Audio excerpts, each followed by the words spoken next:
Em mais um vídeo da série Outing, Léo Burnet, Taylor Made, vamos conversar agora com as siglas Q e I. Q de queer. Afinal de contas, o que será isso? Queer tem uma origem inglesa que diz respeito ao que é diferente, estranho. Logo, foi incorporado pela comunidade gay para se autorreferir a si com orgulho. Isso lembra alguma coisa quando a gente fala de palavras como bicha, sapatão, viado, que hoje em dia nós empunhamos com orgulho em nossas bocas, não é? Então, queer não está tão longe quanto a gente pensa. E intersexo, pessoas que em seus corpos trazem muito mais do que aquele padrão binário de sexo, gênero, como se simplesmente houvesse homem, mulher, macho, fêmea. Dizem que isso é o natural, mas a natureza prova por mais de 30 variações que pessoas intersexo carregam em suas existências, que vamos muito além disso. Hoje, então, vamos conversar com o Jeff e o Alex. Jeff, tudo bem? Olá, tudo bem, Lu? Primeiro, muito obrigada por estar aqui com a gente, muito obrigada por me convidar para conversar com vocês, para conhecer um pouco mais da agência, conhecer um pouco mais das pessoas que compõem esse time e outras pessoas convidadas para falar sobre a nossa comunidade da diversidade LGBTQIAP+.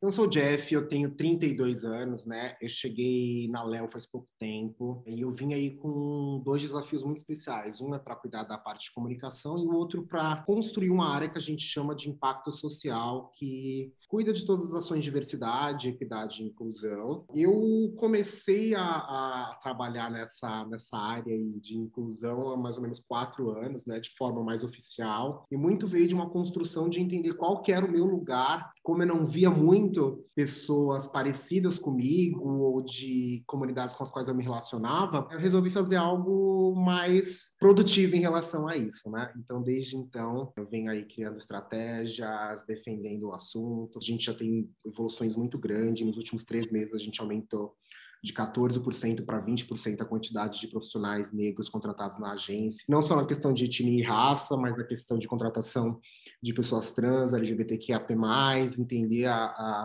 como a gente consegue cada vez mais aumentar a quantidade de mulheres em áreas que a gente entende que normalmente elas não estão dentro desse mercado de comunicação, pessoas com deficiência, pessoas vivendo com HIV/AIDS e várias outras comunidades aí que a gente entende que também tem direito de estar nesses lugares e estar na indústria de comunicação. Maravilha, Jeff. Que bom ter o Alex aqui com a gente para conversar um pouco mais sobre a sua história, sobre a sua trajetória profissional, sobre o trabalho que ele tem hoje, sobre o futuro que ele almeja como uma pessoa intersexo e dividir um pouco mais da sua vivência com a gente. Obrigado por me convidar. Eu sou o Alex, eu tenho 34 anos, eu sou uma pessoa intersexo e uma pessoa transmasculina. Trabalho atualmente na área de CX. Estou iniciando a faculdade de biomedicina, também como um objetivo profissional, mas principalmente com um objetivo pessoal e de militância, uma militância biopolítica, no intuito de realmente produzir conhecimento a respeito das pessoas intersexo para que esse tema seja mais conhecido pelas pessoas e, consequentemente, que o preconceito e receio das pessoas em lidar com pessoas intersexo, em ter pessoas intersexo na sua família, no seu convívio, reduza com isso, com maior conhecimento da causa. Muito bom, Alex. Jeff, o teórico espanhol Paul Preciado diz que nós formamos uma grande comunidade de pessoas que são dissidentes do sexo ou do gênero. Esse lugar de dissidência, durante muito tempo, nos colocou à margem, como pessoas excluídas e que foram muito ofendidas pela sociedade. Fala um pouco para a gente sobre como é esse processo de ter orgulho de ser algo que durante muito tempo a sociedade tentou condenar a marginalidade? Eu entendo que é um processo cada vez mais sofisticado que a gente tem, que é o preconceito, né? Porque as pessoas elas sempre acham alguma alternativa para externar isso de alguma forma. Durante muito tempo foi velado. Eu acho que dentro da nossa sociedade hetero-cis normativa e até dentro da nossa própria comunidade existe uma busca por padrões ou por caixas que só reforçam alguns tipos de preconceito, de lugares, de binariedades. Eu acho muito importante, sim, a gente ter algumas definições, porque essas definições, elas nos ajudam na luta, né? No nosso dia a dia, o que a gente vai conseguir, muitas vezes para explicar para quem não quer entender quais que são as nossas idiosincrasias aí, mas eu entendo que dentro da minha vivência pessoal, dentro do meu âmago, é muito a oportunidade de qualquer tipo de vivência e eu entendo quando eu me declaro como pessoa queer, então eu sou muito do agregar todas as possibilidades. Boa, Jeff. Alex, você se definiu como uma pessoa transmasculina intersexo. Muitas pessoas não imaginam ainda o que é uma pessoa intersexo e tampouco que existem pessoas intersexo trans e pessoas intersexo cis. Então, se você puder explicar um pouco para as pessoas que estão nos ouvindo e nos assistindo, eu te agradeço muito. Bom, o termo intersexo e a intersexualidade em si é um assunto que é desconhecido da grande maioria das pessoas, né? Muitas falas como essas que eu sou convidado, elas são especificamente para a comunidade médica, né? Alunos de medicina ou pessoas que estão em pós-graduação, fazendo uma especialização, mas que são pessoas da área da saúde que, por se tratar de uma questão biológica e muitas vezes requerer cuidados médicos, deveria fazer parte do currículo dessas formações. E eu sempre digo que isso é benéfico para a manutenção desse cenário que a gente tem de que as pessoas precisam ser masculinas ou femininas, precisam ser homens ou mulheres, cis de preferência e heterossexuais, e esse segredo ajuda a manter isso ali no lugar, né? Então, se as pessoas das suas famílias receberem as orientações médicas de não comentar a respeito do seu filho intersexo, da sua criança que tem uma genitália atípica, que nasceu talvez com um clitóris maior do que o que normalmente se vê num bebê, ou se essa criança tem os testículos dentro do corpo, né, recolhidos, ao invés de estarem no saco escrotal, à mostra, como se esperaria de um bebê menino. Os médicos muitas vezes pedem que os pais não falem nem para os avós a respeito dessa criança, que façam os cuidados de segredo em relação a isso, esperem a criança chegar numa certa idade e façam uma cirurgia corretora,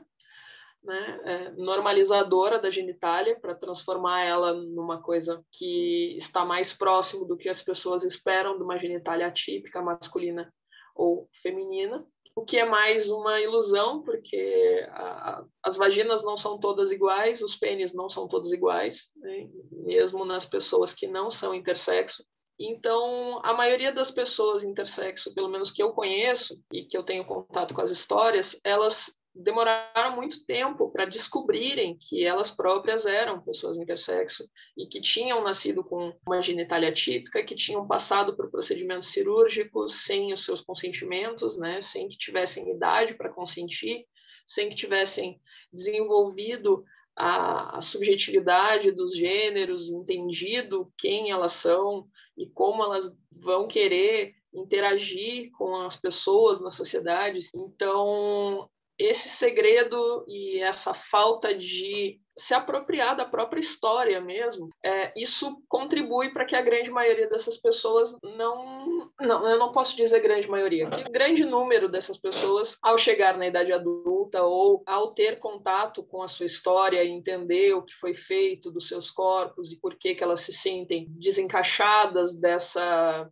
norma de homem e mulher, muitas dessas pessoas começam a questionar o próprio gênero como um todo, né? Essa ideia de existir, né? De precisarmos ser binários, precisarmos ser isso ou aquilo. Mas, pelo contrário, como você falou, existem pessoas intersexo que, ao descobrirem, ou talvez que já tiveram uma família onde o diálogo foi mais aberto desde o início, essas pessoas podem, assim como as pessoas que não são intersexo, elas podem se sentir confortáveis com o gênero que foi atribuído ao nascimento. A pessoa olhou para ela, falou que ela tinha mais de menino ou de menina e decidiu que ela seria criada como uma menina, e ela cresceu, sempre se sentiu como uma menina, achou que bacana, para mim serviu, e vida que segue. Ela é uma pessoa cis, como pessoas não intersexo, que se identifica lá com o gênero que foi atribuído a ela. Existem hoje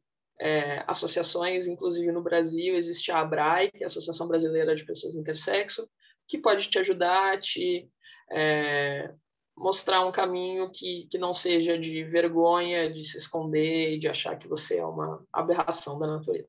Obrigada por compartilhar, Alex. É muito bom te ouvir e aprender mesmo, né? E expandir cada vez mais o que a gente acha que sabe. Muito bom. Jeff, eu queria que você falasse um pouco sobre o processo profissional de sair do armário dentro de uma empresa, ou seja, se posicionar enquanto uma pessoa queer, enquanto gay, enquanto trans, dentro de uma empresa, e como isso pode ser poderoso. Eu penso que eu fui muito sortudo em algumas questões aí na minha vida, e eu entendo que não é a realidade de muita gente, acho que talvez de um grande número de pessoas LGBTQIAP+. Eu já cheguei com algumas portas do armário aberta, mas uma outra porta de armário que eu abri, que eu acho que talvez seja interessante colocar, foi quando eu deixei pública, eu fiz o outing da minha sorologia, né? Então, eu sou uma pessoa que vive com HIV há mais de 13 anos aí. Então, em 2015, na verdade, após participar de muitas reuniões em grupo aí de uma ONG que eu tenho muito carinho, que eu sou um dos voluntários, que se chama Grupo de Incentivo à Vida, eu participei de uma campanha deles para diminuir o estigma de pessoas vivendo com HIV, né? E foi quando, nessa campanha de aparecer na TV, nos jornais e na internet, a minha sorologia ficou pública para todas as pessoas, assim. E foi muito reconfortante saber que eu não tinha mais nada a esconder. Então, eu acho que onde a gente está hoje em dia, tendo essa oportunidade de ter mais gente falando sobre si, sobre quem se é, tanto pessoas vivendo com HIV, tanto pessoas LGBTQIA+, tanto pessoas trans, muitas pessoas aí reconhecendo e valorizando as suas origens, né? Então, eu acho que procure nos seus ambientes de trabalho quem que são aquelas pessoas que você acha que podem te dar aquela força. Acho que essa é a minha dica. Parabéns, Jeff. Você tem feito um trabalho incrível. E, Alex, para encerrar, eu gostaria de te perguntar qual é a maior alegria, qual é o maior prazer de poder se assumir como o ser que você é. Quando você assume quem você é e você fala isso em voz alta, e isso sai de dentro de ti, e tu passa para o mundo essa pessoa e fala realmente que tu não está mais disposto a sacrificar um pedaço de você para suprir as expectativas que não são suas, que são expectativas das pessoas que você conhece, da sociedade no geral, sobre quem você deveria ser. Isso é muito libertador. Claro que a gente sabe que tem a parte ruim, né? Como o Jeff falou no início, as pessoas estão desenvolvendo cada dia maneiras mais criativas de serem preconceituosas e de desempenharem esse papel de agressor na sociedade, mas a gente está aí para, como você disse, ser esses agentes de mudança, né? Obrigada, Alex. Obrigada, Jeff. Adorei conversar com vocês dois. Foi ótimo. Obrigado, Lu. Um beijo. Beijo.